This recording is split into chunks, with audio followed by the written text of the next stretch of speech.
सुंदरी जी, मैंने कह दिया ना कि ध्रुव और वेदिका ने चाहे हिंदुस्तान में जन्म लिया हो, लेकिन उनकी मौत तो हांगकांग में ही होगी। बातें तो बहुत सारी करते हो, मुझे ये बताओ कि अच्छी खबर कब सुनाओगे? बहुत जल्दी आपका काम हो जाएगा।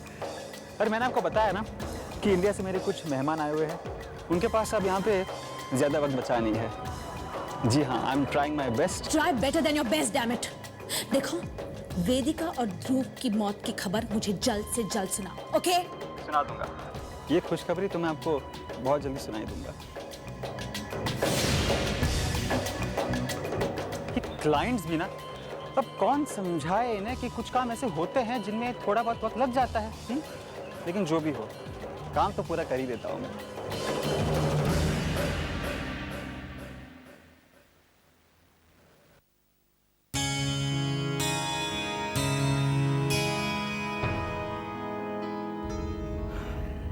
ये क्या काजल, नई दुल्हन के चेहरे पर तो मुस्कुराहट होनी चाहिए ना, और तुम्हारे चेहरे पर सिर्फ घबराहट है।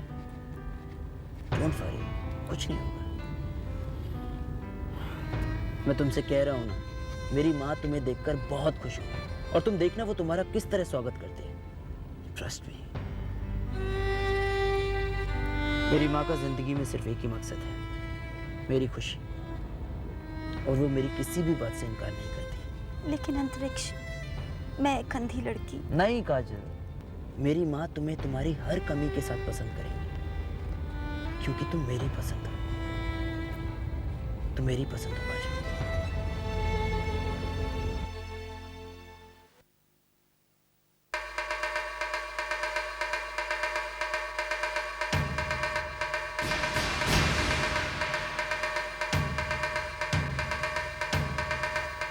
अंतरिक्ष?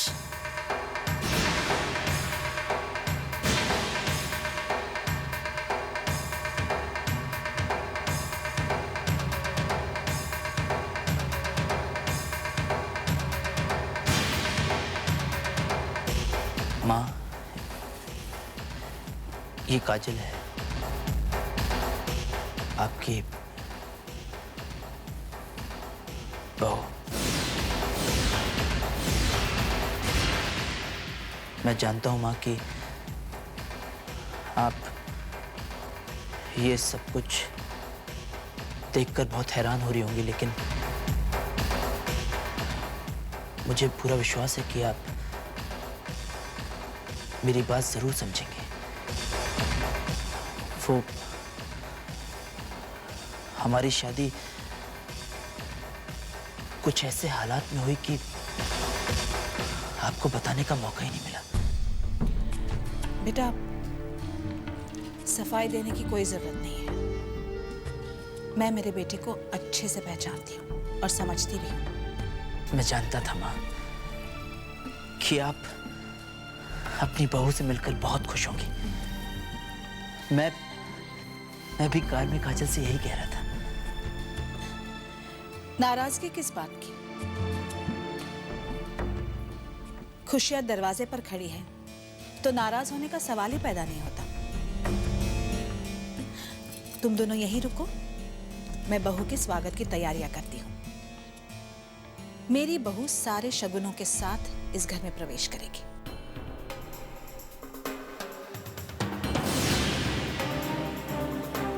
द्वारका, जल्दी आओ, हमें घर सजाना है।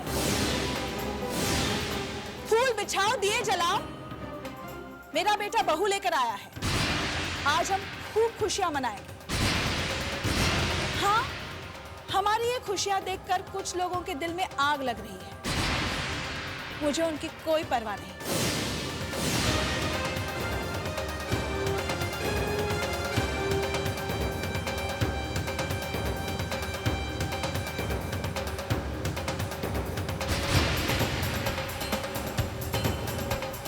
जानता था मैं, कविता माँ ना तो मेरी खुशी में शामिल होगी और ना ही मेरे हालात को समझेगी। भगवान, तेरा लाख लाख शुक्र है कि एक खुशी ने आज इस घर की तरफ मुंह किया। इस खुशी को अब इस घर से जाने मत देना। आज मैं अंतरिक्ष की खुशियों में शामिल नहीं हूं, लेकिन मेरा मन जानता है कि अंतरिक्ष की खुशियों में ही मेरी खुशी है। भगवान अंतरिक्ष को हमेशा खुश रखना, हमेशा खुश रखना।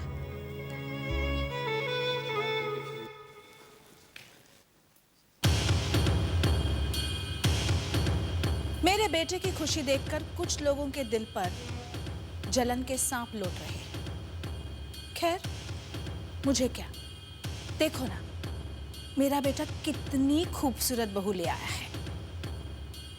आखिर मेरे बेटे को सच्चा प्यार मिल ही गया।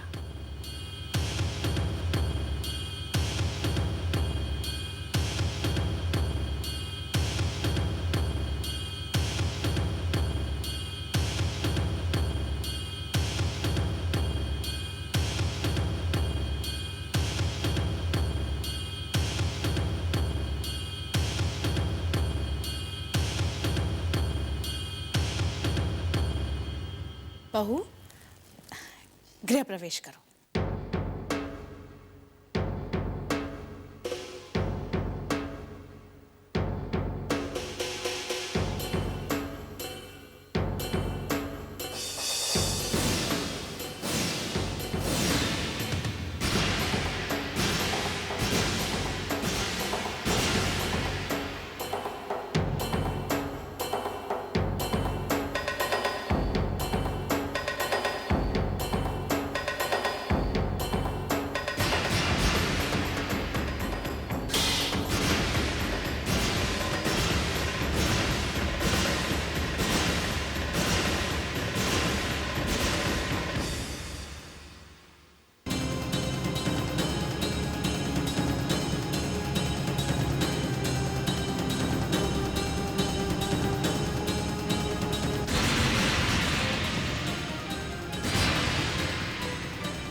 बहू, आओ, इस घर में कदम रखो।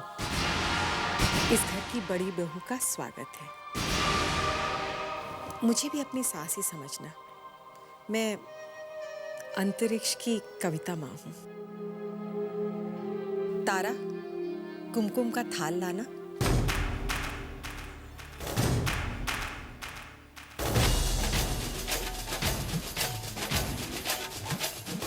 आओ बहू, कदम उठाओ जरा।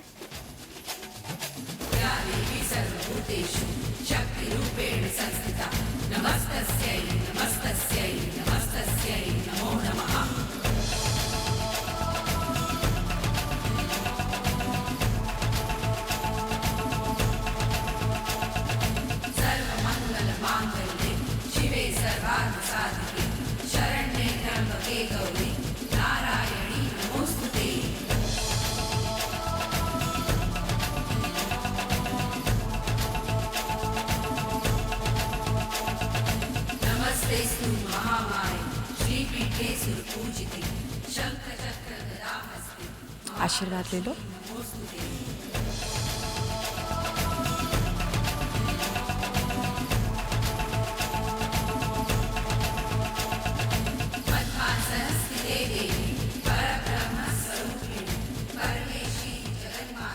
बहू,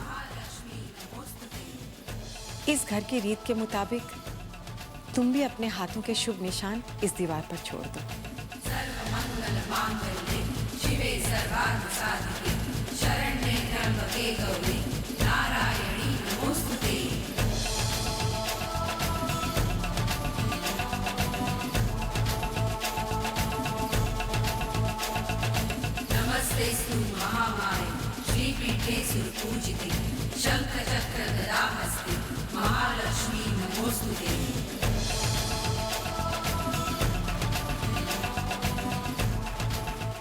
मेरा दिल, मेरी नजर रिश्तों की सही पहचान क्यों नहीं कर पाती? या फिर कविता माँ के दिल को समझ पाना ही मुश्किल है?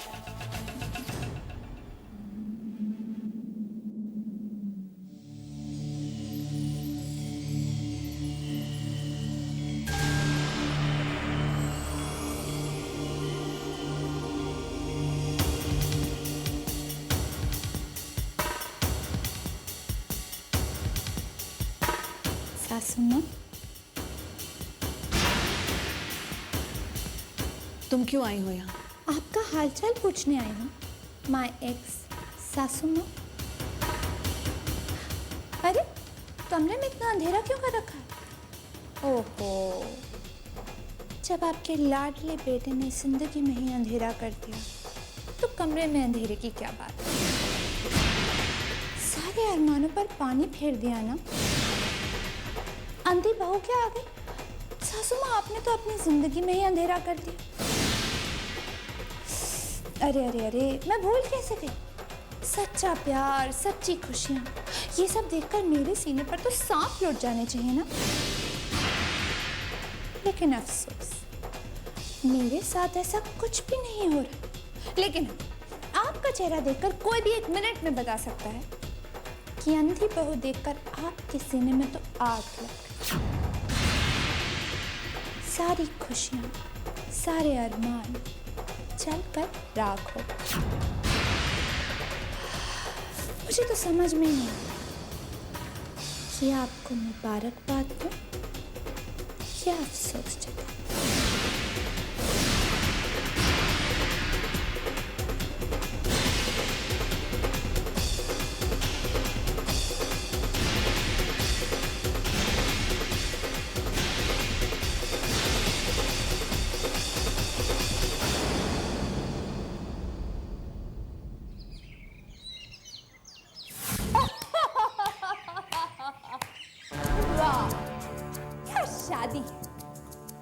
शादी है या शादी के नाम पर मजा? बेचारा अंतरिक्ष हुआ गायब। शादी की पहली रात ही माँ को मनाने में निकल गई। बट अंतरिक्ष, you deserve it. You surely deserve it.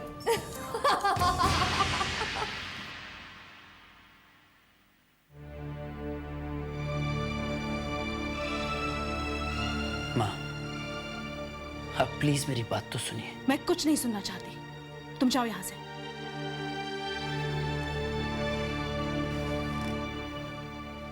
माँ, मैं कल रात से आपको समझाने की कोशिश कर रहा हूँ, लेकिन आप है कि अपनी मैं हूं के अपनी जिद पर अड़ी हूं, यही कहना चाहते हो ना? कह दो। अब जो बात आप खुद कह चुकी हैं वो मैं दोबारा नहीं कहूंगा, लेकिन मुझे एक बात समझ में नहीं आती। आप तो अपने इस बेटे से बहुत प्यार करती हैं ना, तो फिर ये नाराजगी कैसी? मेरे दिल में मेरे बेटे के लिए जो प्यार है उस पे प्रश्न चिन्ह मत लगाओ, और अपने इस प्यार की इतनी बड़ी कीमत मुझसे मत मांगो। मैं उस अंधी लड़की को अपनी बहू नहीं मान सकती।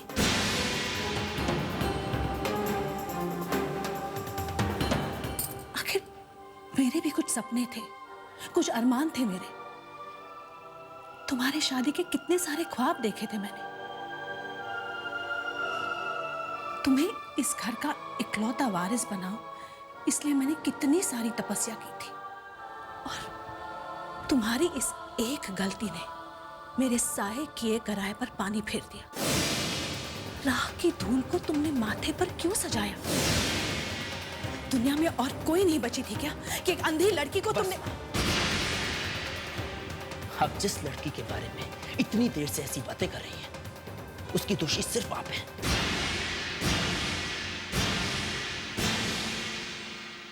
हाँ माँ, ये वही लड़की है जिसका हमारी कार से एक्सीडेंट हुआ था, और जिसे उस जख्मी हालत में आप वहीं उसी सड़क पर मरने के लिए छोड़ाई थी। उसकी माँ ने तो वहीं पर दम तोड़ दिया, और बेचारी काजल, उसने हमेशा के लिए अपनी आंखों की रोशनी खो दी। अंधेरों में डूब गई है वो। इतने दिनों से मेरे दिल पर एक बोझ था और उस बोझ के साथ मेरा जीना मुश्किल हो गया था। मैंने काजल से शादी की है क्योंकि ये मेरा प्रायश्चित है। हम दोनों से हुई गलती का पश्चाताप है ये। तुम समझते क्यों नहीं हो? तुम्हारा ये प्रायश्चित, तुम्हारा ये पश्चाताप कहीं तुम्हारा पछतावा ना बन जाए। देखो बेटा, जरा सोचो, अगर उस लड़की की आंखों की रोशनी वापस आ गई और उसने हमें पहचान लिया तो फिर क्या करोगे? तब क्या होगा मैं नहीं जानता, तब की तब देखेंगे हम। तो ठीक है, मेरी भी एक बात सुन लो। मैं उस अंधी लड़की को अपनी बहू मानने से इनकार करती हूँ।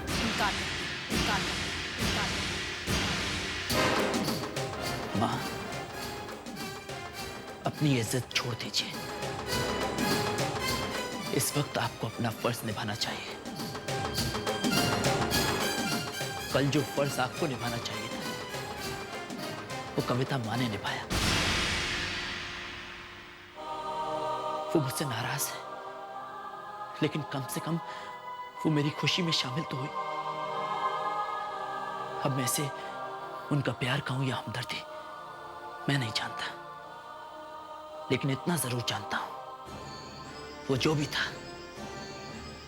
आपकी इज्जत से अच्छा था।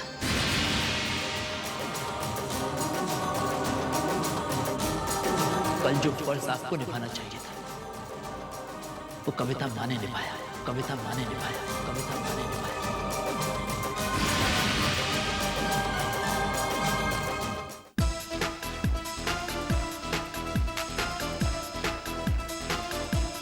आपको जितना एंजॉय करना है ना कर लीजिए, जो जो देखना है, जहाँ जहाँ जाना है मुझे बता दीजिए, मैं सारे अरेंजमेंट्स कर दूंगा। फिर ऐसा ना हो कि वक्त ही ना रहे। ऐसा क्यों? क्योंकि मैं नहीं चाहता कि मरने से पहले आपकी कोई ख्वाहिश अधूरी रह जाए। वेल, ऐसा इसलिए कि देखिए, एक बार आप काम में बिजी हो जाएंगे तो कहाँ वक्त रहेगा आपके पास ये सब देखने के लिए। फिर तो बस मीटिंग्स है, कॉन्फ्रेंसेस है, आप तो शायद वेदिका जी को भूल जाएंगे। पर वेदिका को शॉपिंग से फुर्सत मिले तब ना। वैसे आप बिल्कुल ठीक बात कह रहे हैं। एक बार ध्रुव अपने काम में बिजी हो गए ना, फिर तो वो भूल ही जाएंगे कि उनकी बीवी उनके साथ है। देखिए, आप चिंता मत कीजिए, मैं हूं ना, मैं आपको ठीक ठीक जगह पहुंचा दूंगा। Thank you so much. चले? चलिए। यहाँ से व्यू कितना अच्छा है ना। I don't believe this. ऊंचाई से हांगकांग कितना सुंदर लग रहा है।